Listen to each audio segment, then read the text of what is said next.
Welcome to this episode of the Great Lives series. Today we're going to look at the story of Taylor Swift. In 2019, the master recordings of her first 6 albums, the actual original recordings of songs she had written, sung, and built her entire career on, were sold to a company she had no say in, without her ever being given the chance to buy them herself. Most artists in that position would have simply accepted it. Instead, she rebuilt her own back catalog from scratch, note for note, and turned the entire music industry's understanding of who really owns a song upside down in the process. This is the story of Taylor Swift, the songwriter who turned personal diary entries into one of the most successful and carefully controlled careers in the history of popular music. Taylor Allison Swift was born on the 13th of December 1989 in Reading, Pennsylvania, and raised largely in the nearby town of Wyomissing, on a Christmas tree farm her father owned and operated alongside his career in finance. She began writing songs and performing from a remarkably young age, entering local singing competitions and karaoke contests as a child, drawn specifically to country music and the storytelling songwriting tradition behind it, rather than the pop music more typical of children her age at the time. By her early teens, her family made a decision that would define the rest of her life. They relocated to Hendersonville, Tennessee, just outside Nashville, specifically so she could pursue a serious country music career close to the industry's own home base, a considerable sacrifice and gamble for a family uprooting itself for a child's still unproven ambition. In 2005, at just 15 years old, Swift signed with Big Machine Records, becoming the label's first ever signed artist. Her self-titled debut album followed in 2006, establishing her within country music as a genuine teenage singer-songwriter, rather than simply a manufactured pop act, a distinction that mattered enormously to how seriously the industry took her from the very beginning. Her second album, Fearless, released in 2008, turned her into a household name across genres, and in 2010, she won the Grammy Award for Album of the Year for it, becoming, at 20 years old, the youngest artist ever to receive that particular honor at the time. That same broader period also produced one of the most widely remembered moments of her early career, when the rapper Kanye West interrupted her acceptance speech at the MTV Video Music Awards in 2009, a moment that thrust the young singer into a level of public scrutiny most 19-year-olds are never remotely prepared for. Album after album followed, each one marking a deliberate evolution rather than a repetition of what came before, a pattern that became almost as central to her identity as any individual song. Speak Now, in 2010, was written entirely by Swift alone, without a single co-writer credited anywhere on the record, an unusual feat in an industry built heavily around collaborative songwriting teams. Red, in 2012, began nudging her sound toward pop while still holding on to country instrumentation and storytelling.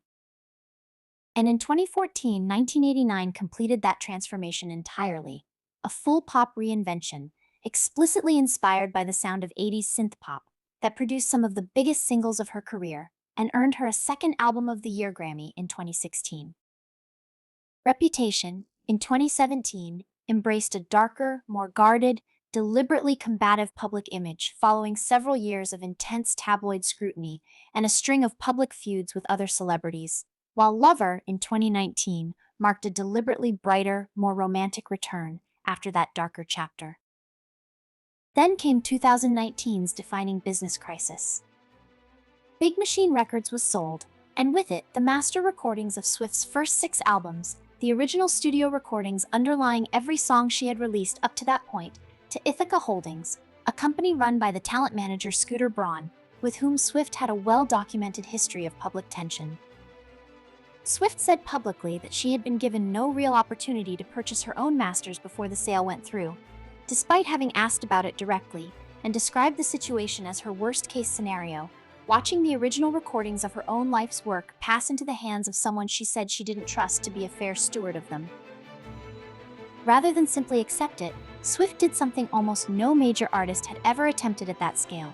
She announced she would re-record her first 6 albums in their entirety, note for note, giving fans and herself an alternative version she actually owned outright, one she encouraged listeners to stream and purchase instead of the originals.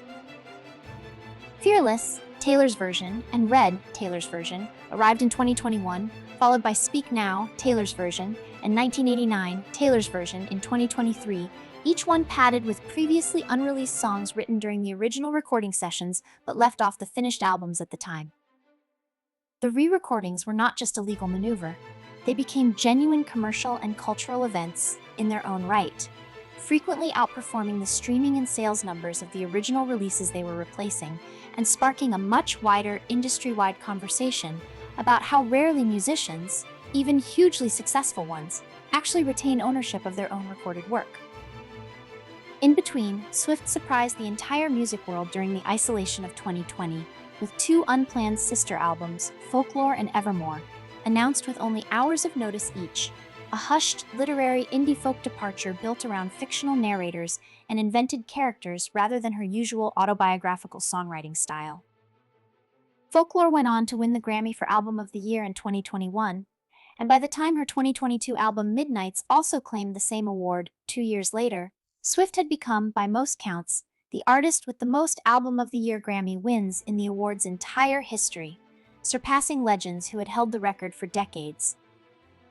Her Eras Tour, launched in 2023 as a career-spanning celebration of every distinct musical chapter she had built over nearly 2 decades, became a cultural phenomenon that extended well beyond the usual boundaries of a concert tour, filling stadiums across multiple continents for shows regularly running well over 3 hours, reportedly boosting local hotel, restaurant, and retail economies significantly in the cities it visited, and eventually becoming the highest-grossing concert tour ever, staged by any artist in history. An accompanying concert film, released directly to cinemas, broke box office records of its own for the concert film format. Alongside her catalog and touring income, Swift became one of the very small number of musicians in history to reach billionaire status primarily through music and live performance, rather than through separate business ventures layered on top of a career, an achievement that reflects just how completely she has controlled and owned the business side of her own art, from songwriting credits down to merchandise and ticketing. Her personal life has, for almost the entirety of her adult career, existed under a level of public scrutiny few entertainers in history have ever faced, with her own songwriting often treated by fans and media alike as a kind of ongoing coded diary, prompting endless public speculation over who inspired which song. In more recent years, her relationship with the American football player Travis Kelce became a major crossover media story in its own right, pulling new audiences from professional sports into her existing fan base, and back again, a reminder of just how far her cultural reach now extends beyond music alone, into arenas she had never previously occupied. What sets Taylor Swift apart from most of her contemporaries is not simply her commercial success, considerable as it is, but the degree of direct control she has fought to hold over her own work, her own image, and increasingly, her own masters. She spent her entire career being underestimated. As a teenage country singer nobody expected to cross over, as a serial ex-girlfriend for tabloids to dissect, rather than an artist to take seriously, as simply a pop star riding a passing wave, rather than building something lasting, and answered nearly every underestimation the same way, by rewriting the terms entirely, one album, one re-recording, and one record-breaking tour at a time. If this story moved you, do 2 quick things before you go. Hit like on this video and subscribe to the channel so you don't miss the next episode of the Great Lives series.